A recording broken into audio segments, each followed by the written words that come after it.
Hey, what's up guys, aarava here, and welcome back to another episode of my F1 24 career mode. This is part number 35 today for the Azerbaijan Grand Prix in Season 2. If you guys did miss the previous one though, then be sure to go check that one out before you see this one. But before we recap the last episode, we go into this one with a second secret meeting with Red Bull. Of course, they already met us once, and we actually were quite keen to continue talks with them. And now, with the second set of secret meeting talks with Red Bull, we get to have a look at their development. So, they've got a 78% success rate, 55 upgrades applied. They are lower than McLaren right now, the constructors, but to be honest, we shouldn't be looking at this, you know, as a go-to of why we would maybe want to even sign for Red Bull. Like I said when we had that first initial secret meeting, we need to think about it in terms of next season is Season 3, 2026 in the timeline. It is the new regulations. Red Bull will be partnered with Ford, so that could be a pretty enticing partnership to get involved with. But also more so, if I was to sign with Red Bull, I need to know the terms it's on. So I'm going to continue the talks here with Red Bull further to get that third secret meeting, because we know from Season 1, the third secret meeting, you get to find out what your stature in the team is going to be, what your recognition is going to be within that team versus your potential new teammate. So we can really see, is it going to be a complete Verstappen show if we were to join Red Bull, or will I have a say at the table in terms of development? Because, you know, we well could be, you know, joining them or any team as a reigning champion. So, you know, I would like to think we get a good say in it. But also, I'm thinking, like we did with Ferrari in Season 1,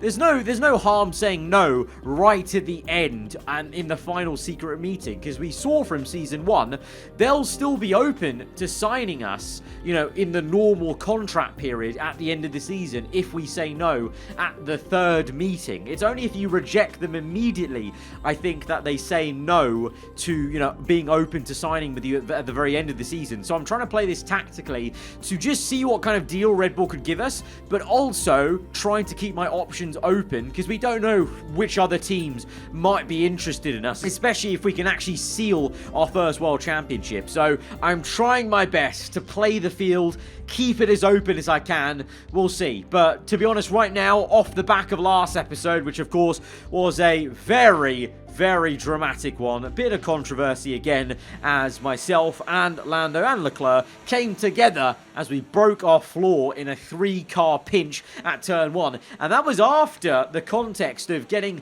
for the second time this season, a team order to let by our teammate, having just overtaken him, and clearly no indication of us being the slower driver in reality. And then it was quite comical. Mark, after the team orders, was then telling us to go overtake him, so he couldn't make up his mind. So frankly, I'm a little bit peeved off at Mark, but also McLaren as a whole. You know, they have made their position known this season. You know, 2 times we've had team orders that weren't on. There's been strategy blunders, you know, at Spa and other races. You know, Hungary wasn't great for the fuel saving either. I feel like the car should be doing better in that kind of instance. So yeah, there's just a lot of things piling up, you know, a lot of stuff in the background. You know, whilst we're still trying our best to fight Alonso, we're having to deal with so many curveballs coming in, and they're all internal. They're all internal with our own team. We've had no problems with Alonso, our championship rival. We've had no problems with Leclerc. We've not even had any problems with Verstappen, the man who we were so hell-bent on trying to stop and in order to help Lando win the championship in Season 1. So, you know, the only other driver we've maybe had a problem with this season is Russell, and a few little moments of flare-ups, but those have even died down. And really, the only issues we've had this season have all been internal. So that is why I'm so open and maybe a little bit excited almost to be, you know, in conversations with a team like Red Bull. But also, you know, like I said, trying to just play the field a bit to make sure that we're the ones deciding where we want to go, and we're not being forced somewhere just because we don't want to be in McLaren, basically, at the end of the season. But I feel like I said at the end of last episode, at the end of last race, I do feel like that was the nail in the coffin, that I definitely want to leave the team. It's just about who, but that will come eventually, obviously. But no matter what team we go to, you'll be following us there, won't you be, Colin? My best mate, you know? We're enemies to best friends in the team, you know? He really has become one of my favourite specialists. I know we haven't really focused too much on the specialists this season because, you know, we maxed them out pretty much, so they're just busy, hard at work, to be honest, doing their job at level 3 for most of them. I'm sure this specialist, including Colin, will happily follow me to my next team. I'm sure of it. But yeah, I mean, we've been bubbling along, you know. Chloe nearly at level 3. We've got Miguel at level 3 just about. Denise, everyone's at level 3. So, you know, they've just been, you know, getting on with the job, getting their head down. So we haven't really had to, you know, interact or talk too much about the specialists, to be honest. You know, it's been an easy ride since Season 2. It's something I definitely think they need to look into for a future F1 game. It was, in my opinion, a bit too easy to max them out. And also, there wasn't enough gameplay with them bleeding over into the race with objectives and stuff. I feel like there maybe needs to be more of an emphasis on them as characters, or at least I think so, in terms of getting that kind of story going with other personnel in your team. But anyway, look at this. Hang on a minute. Going into Baku, the pressure is on even more so. Aston Martin, what did I say? Continue to bring upgrades. Mercedes do as well, Ferrari even, but Aston Martin have the biggest upgrades out of those 3 teams that do bring some to Baku, and they're pretty much level pegging with us on the R&D chart. They're as close as anyone has been to us since, like, Imola at the start of the season, basically. So the pressure is fully on now. Off the back of that race in Monza, where we lost points to Alonso. Alonso's only 3 points behind us in the championship. It is game on. It is crunch time, and our rivals, especially Aston, they've caught up to us. And actually, you can see, Red Bull, I didn't even notice this entire time. Red Bull have actually been upgrading with Mercedes. So Red Bull are the 3rd best team on paper. They were actually hidden away underneath Mercedes. No wonder Verstappen was up there in Monza then. But the problem is, look at these. All these upgrades, all those upgrades, aero, chassis, engine, all of them, they're unaffordable for me. Lando's bought one, which is a minor upgrade, but a minor's not going to do anything. So by next episode, Aston Martin could well be the best team on paper in the R&D chart. That's big. That's huge in the most crucial part of the season, where Alonso's been the closest he ever has been the championship. Aston Martin are coming good at the right time. This well might be one of our final race weekends as the best team in Season 2 on the R&D chart. So we have absolutely got to try and make the most of it. We've got to aim for the race win, because it might be the last win we can actually go for in terms of out and out pace without luck or anything being involved. So we've got to go out there. The pressure's on. Let's go into Azerbaijan. And a warm welcome here ahead of qualifying for the Azerbaijan Grand Prix. Normally these streets are lined with vehicles, it's non-stop traffic jams, but today the roads are closed to everyone except the 20 best drivers in the world. It's time for qualifying for the Azerbaijan Grand Prix. I don't know about you guys, but I get the sense that the momentum is shifting here in the season, and Aston Martin are going from strength to strength with all the chaos going at McLaren. And look at this, we're struggling a little bit for grip. The rear end is wagging away. It just can't keep up with the front end. And right now, the pressure is on and I'm feeling it. I need to deliver, and we need to deliver as a team. We need to cut out all this silly politics that's been going on internally, because if we're not careful, Aston are just going to walk through and then they're going to just run away with it in the last part of the season. Verstappen is top here in Baku. Leclerc's second. Lando's up there though. Alonso P5. We're down in P7. It wasn't such a hot Q1, but there's 3 10s covering the top 7 there, so it's mighty close. And Lando showing the car has a bit more pace, but Verstappen's coming good. He sets another purple of the session. Leclerc's up there with 2 wins in a row, of course. So you've got other drivers getting involved, stealing the top spots, and that means less points to maybe try and outscore Alonso with as well. Oh, no! No! It's a horrendous mistake! in the castle section. Oh, I'm stupid. I am stupid. What is that? What is that? Oh. Oh, we just didn't need that. We just didn't need that mistake. Look how close this is. Oh my days. We perfected that first apex. That was unbelievable, that first apex. And then here, we just brought it too far left. Because I was trying to go left and then swing it right. And we just clipped that wall that's protruding there. I mean, you saw the first apex. We were really pushing the limit. You have to in a circuit like Baku. And it's bit us in the... Oh my god, it's a disaster class for McLaren. Lando's out as well. What happened to him?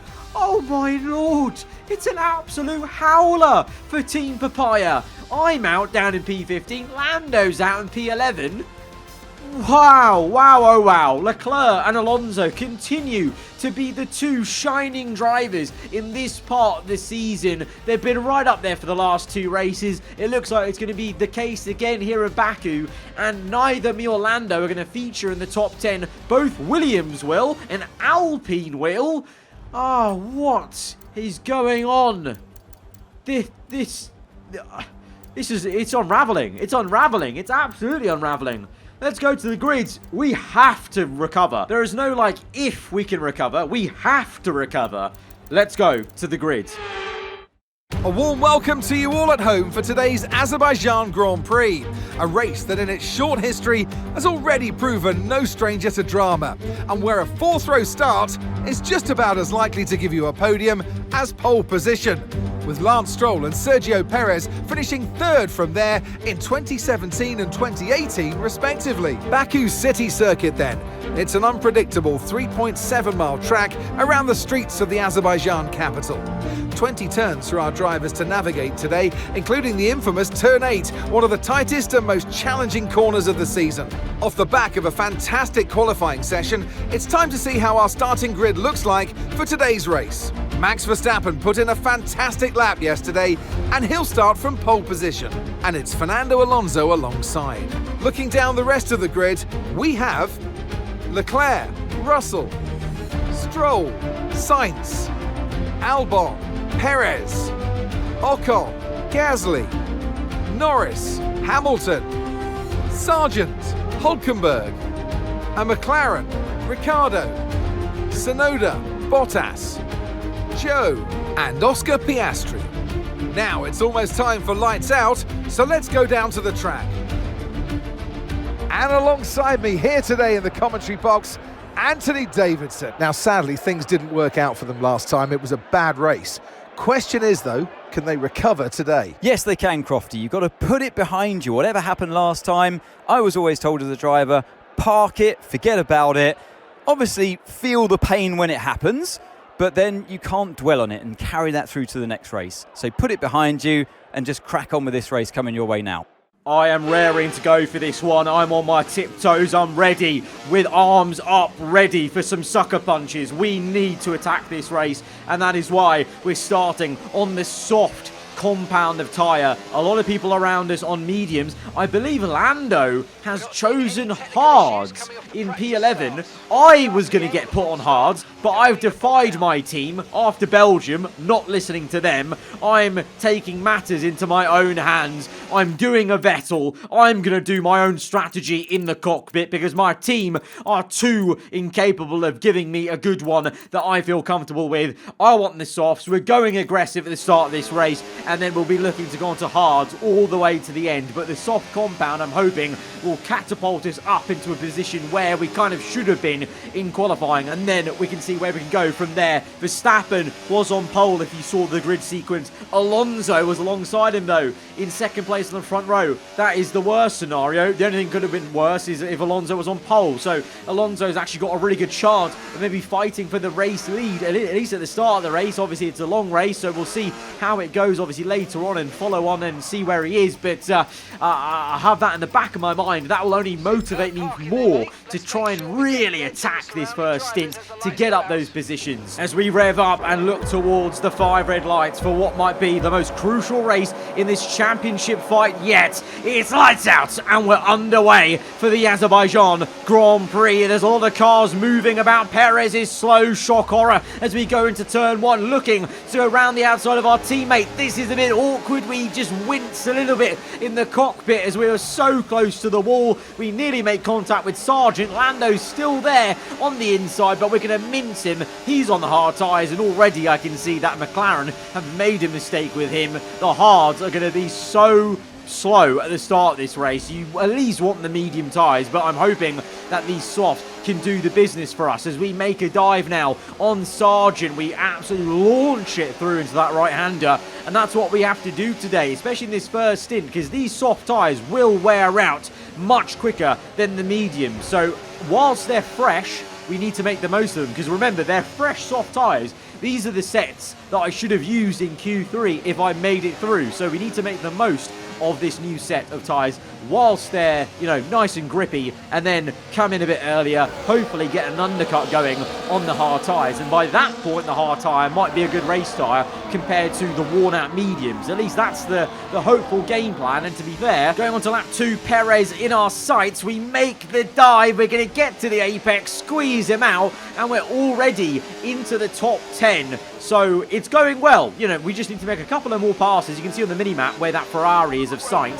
I think once we get past sight in P4, there's then a gap to the top 3, which is Verstappen, Alonso, Leclerc, as we go through that epic camera shot and the slingshot to the main straight. Once we get there, then we've recovered well. But right now, I am not enjoying what I'm seeing, because Fernando Alonso has just gone and overtaken Verstappen for the lead, our championship rival. 3 points behind us in the standings going into this race. He's up into first place, and we're only just overtaking Lewis Hamilton for P9 now. So we've got a long race ahead of us, still a lot of work to do. Already though, it feels like it's a race of damage limitation. Unless a miracle happens, I don't think I'm going to be being able to fight Alonso, even these 3 together, because look at this. Oi, oi, oi. A lot of action going on, as that was Alonso defending Verstappen, whilst Verstappen was also equally trying to get away from Leclerc, who's snapping at his heels. So it's Red Bull v Aston v Ferrari for the top 3. Really awesome battle, but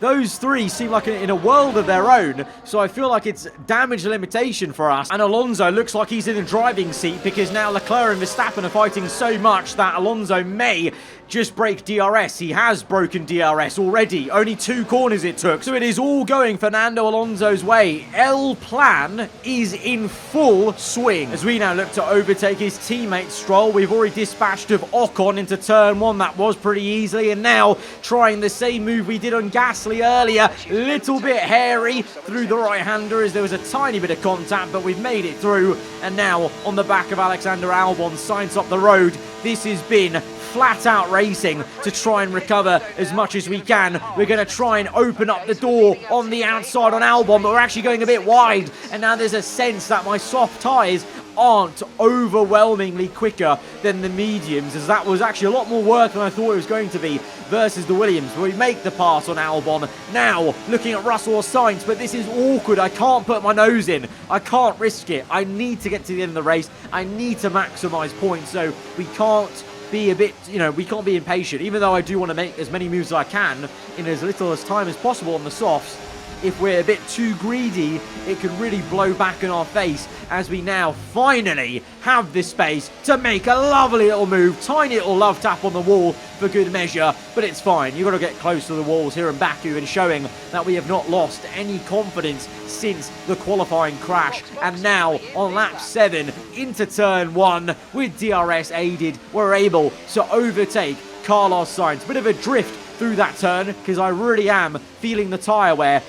And that's very apparent on lap 8, because I'm sliding through most corners now. My rear tyres are really gone. My fronts are actually okay, but the rears can't cope So it's kind of like almost in quali, my rear end can't keep up with the front end, at least on these soft tyres. So it's time to come in. I wanted to extend this stint a little bit more, but I'm actually now losing time again to the leaders, and Sainz was keeping up with me. So it's time to come in for the hard tyres. There is an objective about fuel saving, so that has me a little concerned, because the last time we had an objective about fuel saving, I had to do that insane trolley train at Hungary. So let's hope the fuel isn't an issue. I didn't change the fuel in the strategy. I kept it at whatever it was, like 2+ laps of fuel, just to be sure, basically, because I knew Baku was so full throttle. So hopefully that isn't an issue. But right now it's Alonso still leading on lap 9. Leclerc second place, but he's got an engine failure. Oh dearie me, it was going so well for Ferrari. I honestly thought Leclerc might be making a dark horse charge to get into the championship fight. But typical Ferrari and Leclerc luck. It starts going well, and then it absolutely ends in misery. It's a DNF here at Baku, and it's going to be a free position for us, though. That's good. That's big. So, you know, technically, we were up to 4th, obviously, before the pit stops. So now, with Leclerc right there, that could be us onto the podium, you know. Maybe quite far back from Verstappen and Alonso.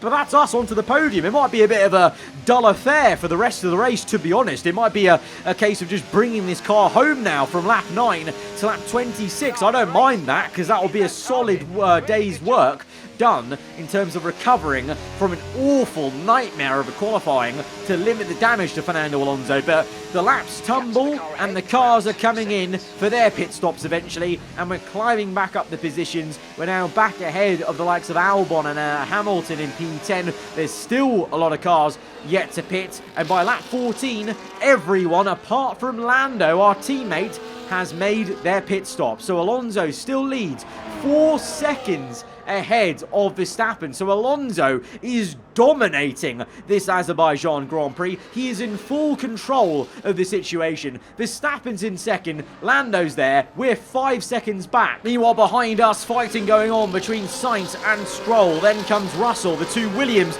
and one of them fighting Perez, of all people, obviously, as Ocon stays ahead in the Williams in P9. Hamilton just outside the point in the other Mercedes car. But lap 14 then, yeah, like I said, 5 seconds back from Verstappen. Lando will come in eventually for his pit stop, because he started on those hard tyres. So 5 seconds, Lando's in, so we are going to be indeed up to a podium spot. But with, what, 11 laps to go, let's try and get our head down. Let's see if we can bridge 5 seconds to Verstappen. We are still quicker than Red Bull on the RMD chart. Aston Martin, they're right there. They're pretty much at the same performance as us, but we have still got a little bit of a margin to Red Bull. So if I really get my head down, then let's push like a stabbed rat. Let's see what we can do, because that would be the biggest damage limitation, getting second place, of course. And 6 laps later, lap 21, Alonso still leading by 4.5 seconds, showing the true pace he has. But there we are. We're within half a second of Verstappen. Stroll has pushed away Sainz, just showing genuinely how quick Aston Martin are. Stroll is in no man's land in P4 ahead of this huge train of cars, led by Sainz, tail-ended by Hamilton and my teammate Lando Norris on the mediums, finally on a quick race tyre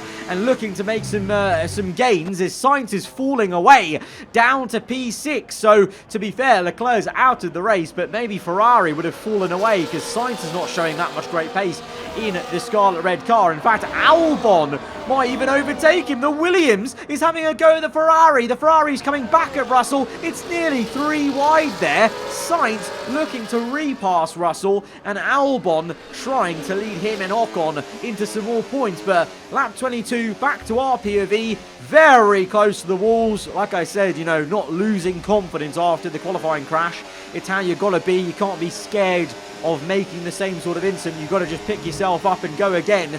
And we're using that courage to get as close as we can to the walls, using every inch we're allowed to of the circuit to get close to Verstappen, because Alonso, he's dominated this. He deserves to win this race, annoyingly. But we can get second. This could be max damage limitation for us from P15 on the grid, looking to climb up to second place now as we gain on Verstappen. He's flashing with his rain light momentarily, so he's trying to harvest a little bit down this straight. With DRS though, we will overtake the Dutchman, get up into second place, but the problem is around this circuit, especially with Verstappen on technically, obviously, remember, fresher tyres, he's going to fly right back past this. It's kind of like Monza, you know, you will get back past someone. Once you're in a train, you're kind of stuck in it. But we got to just be confident in ourselves that we can re-overtake him, although that was a bit of a iffy, rear-end moment at the exit of turn 1. And Verstappen's actually just pulled away a little bit, up to 0.7 of a second. Let's make sure we keep it within 1 second. We do, on towards lap 25, the second last lap of this Grand Prix. So we've got to be smart about this, because it's kind of like Monza, where you almost want to be behind maybe on the last lap, although do we just overtake him and save a lot of battery? I think we're going to do that. We open DRS. You can see, though, I'm not deploying battery. Verstappen goes defensive. We're going to go to the outside. Verstappen real late on the brakes, and he's done well to defend. We don't overtake the Dutchman, but I think that's fine because we've saved our entire battery pack now for this straight, and then that will help us for the next lap. We open DRS. We're going to go for the move. At the second bite of the cherry, Verstappen squeezes us right to the wall, but we're not going to give up. We don't let off throttle, and we get through into second. The rear end, though, is squirming away as I feel like the tyre wear is finally being felt in the car. It's not even that much, but the rear right is a little bit yellow, and that's maybe causing the imbalance of the grip. As we go on to the last lap of the Grand Prix, Verstappen is almost pushing us through these corners. That's because I'm saving battery as much as I can, so he well might re-overtake us. Ooh, it's going to be close as we ride on board with the Dutchman. He's looking for that inside pass. We'll let him have it because ultimately we want to be behind him again for the next straight as we go for the move, though, into turn 1. Can we get the move done before that straight? No, Verstappen's too good on the throttle. He's ahead, but now we line up the pass again, and this time it's on the last lap of the Grand Prix, so this is where it really matters. Verstappen's too defensive on the left, so we have to go to the right-hand side, and Verstappen under braking goes for the kamikaze dive. Oh, he makes a bit of contact with the wall on the left. That could have been a race. Game over. That was incredible. Verstappen nearly with a bit of terrorism into that left-hander. Thankfully not, but it has been this man that is completely controlled this race in Azerbaijan. Fernando Alonso, he's going to go on for, I think, what is his 3rd win of this season. It's been a fair few races since Alonso has actually won a race this season. He won 2 in the first third of the season, but he's just been so consistent, so it hasn't mattered. He was still only 3 points behind us in the championship, and now with this race win, he is going to take the lead of the championship. But we have recovered really well to get up into second. Look at where Lando is, P8 from that hard tyre start, just showing we made the right call to defy McLaren, start on the soft tyres. But Fernando Alonso, our championship rival, is coming through for a 3rd win of the season. Yes! What you have done, guys! What you have done! I'm so proud of you. This is amazing. Guys, you built the best car. And it's in a race where Aston Martin have been as close as they ever have been. The next couple of races, they're going to be really interesting, especially if Aston Martin have another upgrade up their sleeve. I really hope not. I'm quite worried about that. We're going to have to see next episode, but that was a big drive for us to get second place and limit the damage. Here comes the checkered flag. All eyes on the car approaching. Your winner today, Fernando Alonso. I know every race has equal importance in terms of points, but when you get to this part of the championship, it's clearly on your mind as you're looking to see how far up the order you can finish. And races like this certainly help that. Aston Martin's performance today has shown that they can be competitive with the biggest names in the sport. They're making their way out to the podium as we speak, and the reaction from the crowd must be incredibly uplifting for them. Well, there you are, though. Alonso takes the lead of the championship. Not for the first time this season, but this one feels a bit more genuine, a bit more worrisome, let's say. Yeah, I need to hope that we can maybe afford ourselves to buy an upgrade, like one upgrade by the end of the season. I'm kind of hoping Lando could maybe somewhat be a good teammate again and buy us another upgrade for the team. Otherwise, we are going to have to really pull out all the stops and try and outdrive where the car should be in order to re-overtake Alonso in the championship. But things are going Aston Martin's way. El Plan may be coming to fruition. Guys, if you have enjoyed this one, hit the like button. Let me know what you thought in the comments below. If you're around here, then do get subscribed for weekly Formula 1 content. I'll see you guys next time. Goodbye.